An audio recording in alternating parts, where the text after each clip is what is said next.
Bersama saya dengan Desya Meika Mamondol dari PKAUD IAKN Manado. Kali ini dalam mata kuliah Kapita Selekta PAUD kita akan membahas tentang karakteristik perkembangan anak usia dini. Nah, siapakah anak usia dini? Menurut NAEIC atau Asosiasi Nasional untuk Pendidikan Anak Usia Dini, anak usia dini didefinisikan sebagai individu yang berusia antara 0 sampai dengan 8 tahun dan termasuk di dalamnya berbagai program pendidikan seperti taman penitipan anak, penitipan keluarga, pendidikan prasekolah, baik swasta maupun negeri.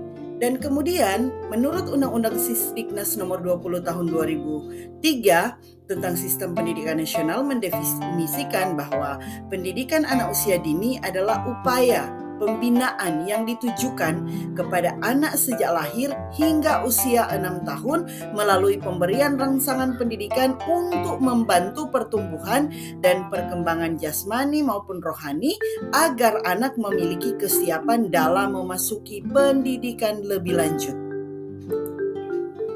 Sekarang kita akan membahas tentang karakteristik anak usia dini. Menurut Richard Kellogg, ada 7 karakteristik anak usia dini. Yang pertama, anak memiliki rasa ingin tahu yang besar. Artinya, anak memandang bahwa dunia ini dipenuhi dengan hal-hal yang menarik, sehingga hal-hal yang menarik dan menakjubkan ini menimbulkan rasa ingin tahu dari diri anak.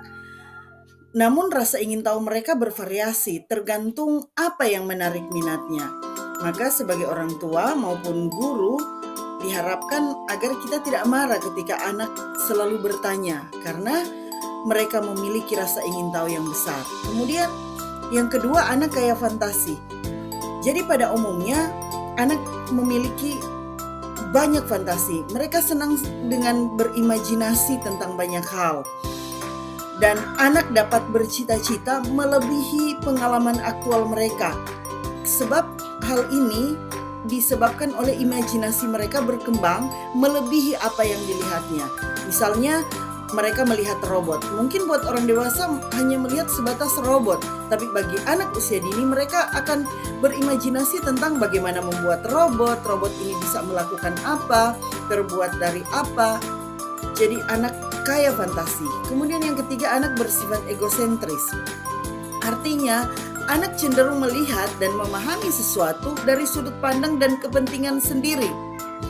Hal ini bisa kita lihat dari perilaku mereka ketika bermain. Mereka masih suka berebut mainan, atau mereka ingin menang sendiri, dan mereka akan menangis jika kalah, dan mereka akan menangis jika menghendaki sesuatu yang tidak dipenuhi, karena anak cenderung memaksakan kehendaknya. Makanya dikatakan anak bersifat egosentris.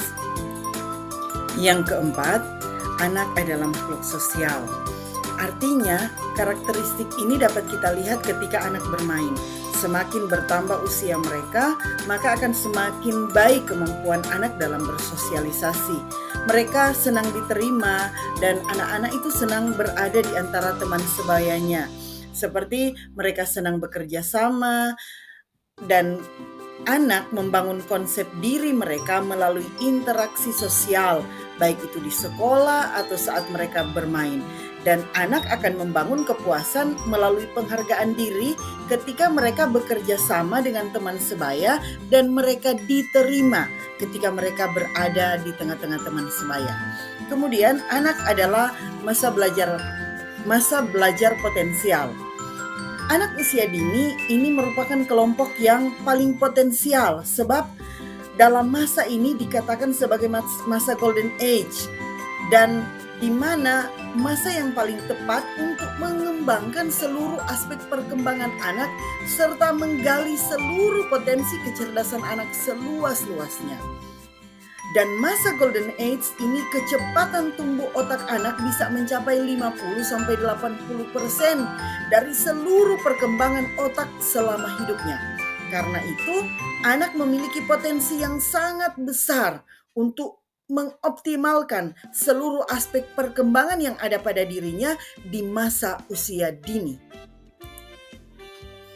Anak bersifat unik, itu yang ke-6. Nah, artinya anak ini adalah individu yang unik di mana masing-masing anak memiliki minat, kapabilitas, dan latar belakang kehidupan yang berbeda satu dengan yang lain. Tidak ada anak yang sama persis meskipun mereka adalah kembar identik. Sebab itu, sebagai orang tua, sebagai pendidik, jangan pernah membandingkan antara anak yang satu dengan lainnya. Sekalipun mungkin kita bermaksud baik, tapi harus perlu kita ingat dan perhatikan anak memiliki keunikan tersendiri, seperti dari dalam gaya belajar mereka, minatnya, bakatnya, latar belakang, keluarga, dan lain-lain. Makanya anak bersifat unik. Dan yang terakhir, yang ketujuh, anak memiliki daya konsentrasi yang pendek. Pada umumnya, anak sulit berkonsentrasi pada suatu kegiatan dalam jangka waktu yang lama. Anak akan selalu cepat mengalihkan perhatian pada kegiatan yang lain. Oleh karena itu, jangan memaksakan anak untuk belajar lebih dari 10 menit. Memaksakan dia duduk, diam, dengar.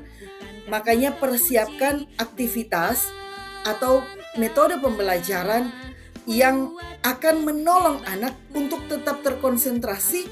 Maka siapkan metode pembelajaran yang bervariasi, sehingga anak akan tetap bisa berkonsentrasi, bisa fokus dalam pembelajaran yang disiapkan oleh orang tua maupun guru.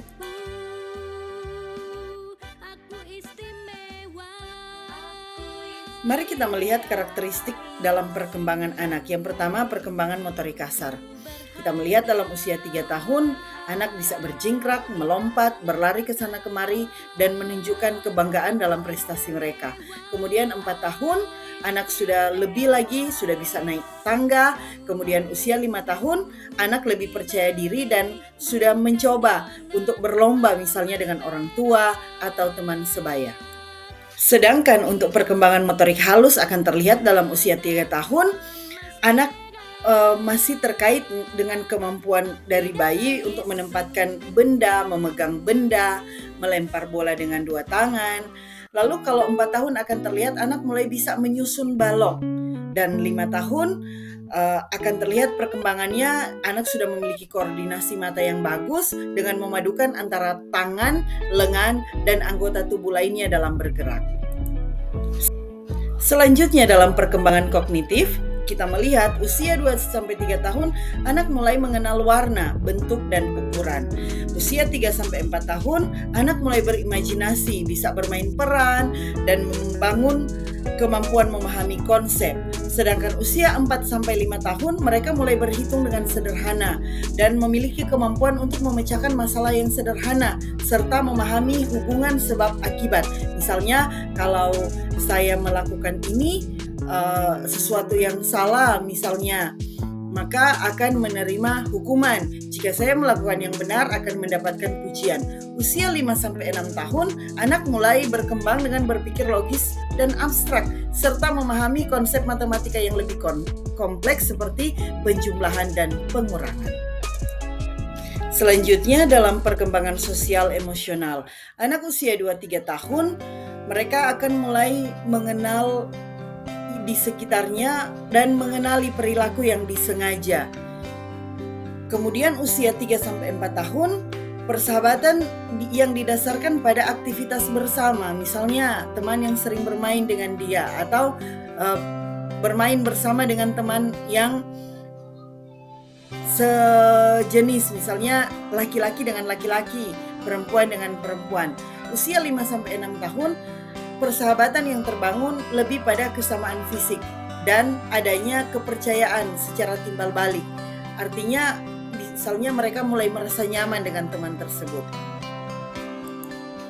Dan karakteristik perkembangan bahasa anak, kita lihat usia 2-3 tahun mereka masih menggunakan 50 sampai 300 kata yang berbeda dan akan terus-menerus meningkat. Makanya di usia 3-4 tahun mereka menggunakan sampai 300 kata sampai 1000 kata. Bisa mengucapkan saja sederhana atau menyanyikan lagu. Usia 4-5 tahun mereka mengucapkan kalimat dengan lebih terstruktur dan lebih kompleks. Misalnya, kucing itu berlari sebelum aku sempat melihat warnanya. Nah, kemudian usia 5-6 tahun menguasai lebih dari 1.500 kata, kosakata atau lebih, dan bisa menceritakan cerita yang sudah dia kenal ketika dia melihat gambar pada sebuah buku atau menyebutkan fungsi dari sesuatu.